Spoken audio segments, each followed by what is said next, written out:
ఈరోజు మనం చూడబోయే రెసిపీ వచ్చేసి వెజిటబుల్ కుర్మా అండి.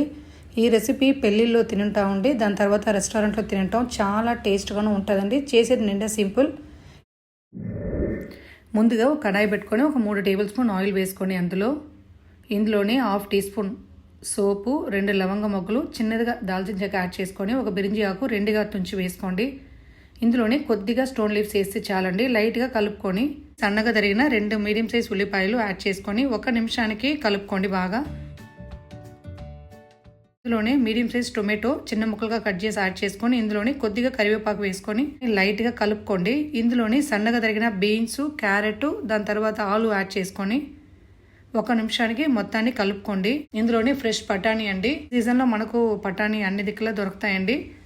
బఠానీ వేసుకొని 1 నిమిషానికి మొత్తాన్ని కలుపుకొని ఇందులోనే 1/2 టీ స్పూన్ పసుపు వేసి లైట్గా కలుపుకోండి. ఇందులోనే 1 గ్లాస్ వాటర్ వేసి బాగా కలుపుకొని గ్రేవీకి తగినంత సాల్ట్ వేసి మూత పెట్టేయండి. స్టవ్ మీడియం ఫ్లేమ్లో పెట్టేసి ఒక 5 మినిట్స్ ఉడికితే చాలండి.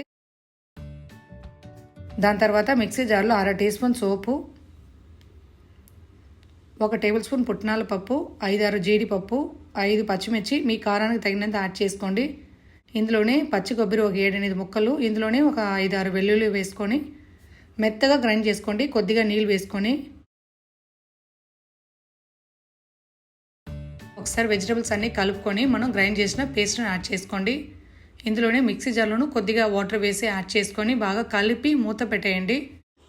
10 నిమిషాలు లో టు మీడియం ఫ్లేమ్లో పెట్టి ఉడికిచ్చి తీసుకున్నారంటే ఈ కన్సిస్టెన్సీలో వచ్చినప్పుడు మీరు స్టవ్ ఆఫ్ చేసుకోండి. వెజిటబుల్స్ అన్నీ కుక్ అయిపోయి ఉంటాయండి.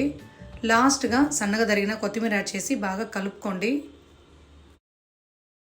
టేస్ట్ చాలా బాగుంటుందండి. ఈ స్టైల్లో ఒక టైం ట్రై చేసి చూడండి. చపాతీకి వచ్చేసి నేను రాగులు, సొద్దలు, దాని తర్వాత గోధుమలు వేసి కొట్టుకొని వచ్చిన పిండి అండి. కాబట్టి ఈ కలర్లో ఉంది చపాతీ.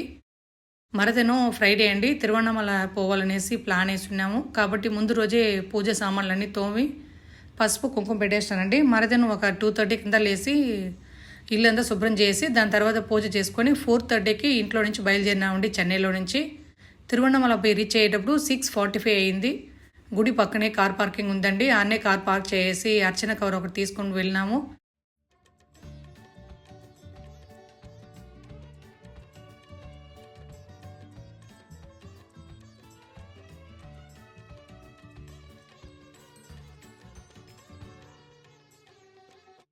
గుడి పక్కనే ఒక టీ షాప్ చూసిందే సార్, టీ తాదాం అనేసి టీ తీసుకొని దాని తర్వాత లోపల వెళ్ళినామండి దర్శనానికి. రష్ లేదండి, ఫ్రీగానే ఉండింది గుడి. కాబట్టి అన్నామలయారిని చాలా బాగా దర్శనం చేసినాము. దాని తర్వాత ఉన్నామలై అమ్మవారిని బాగా చూసినామండి. దాని తర్వాత బయట వచ్చేటప్పుడు 8:30 అయింది. గుడి పక్కనే చాలా రెస్టారెంట్ ఉన్నాయి చిన్న చిన్నగా. దాని తర్వాత టిఫిన్ చేసినామండి, మినీ టిఫిను. గిరివలం వెళ్దామనేసి మా ఆయన అనుకుంటా ఉన్నాడు, ఇంకెప్పుడు వస్తామో ఒక టైం పోయేసి వచ్చేద్దాం అనేసి అని. కానీ టైం వచ్చేసి 9:30కి పైన అయిపోయింది. ఎండలో నడవడం మాలదు. కాబట్టి ఆటోలో వెళ్దామనేసి ఆటో ప్లాన్ చేసి ఆటో మాట్లాడినామండి. గిరివలం అనేది పౌర్ణమి టైంలో చెన్నైలో నుంచే బస్సులు ఉన్నాయండి. 3 అవర్స్ ట్రావెల్, 100 కిలోమీటర్లు. లింగాల పేరు చెప్తాను చూడండి, మీకు అర్థమవుతాయని తెలియదు. ఏమంటే ఇవన్నీ వచ్చేసి తమిళ్లోనే ఉంటాయండి పేరు. ఫస్ట్ వచ్చేసి ఇంద్రలింగం, సెకండ్ వచ్చేసి అగ్నిలింగం, థర్డ్ వచ్చేసి యమలింగం, ఫోర్త్ వచ్చేసి మిరుదులింగం, ఫిఫ్త్ వచ్చేసి వాయులింగం, 6th వచ్చేసి వరుణలింగం, 7th సూర్యలింగం, 8th చంద్రలింగం, 9th వచ్చేసి కుబేరలింగం అండి. ఒక వినాయకుడి గుడి ఉందండి, ఇడుకు పిల్లియారనేసి అంటారు.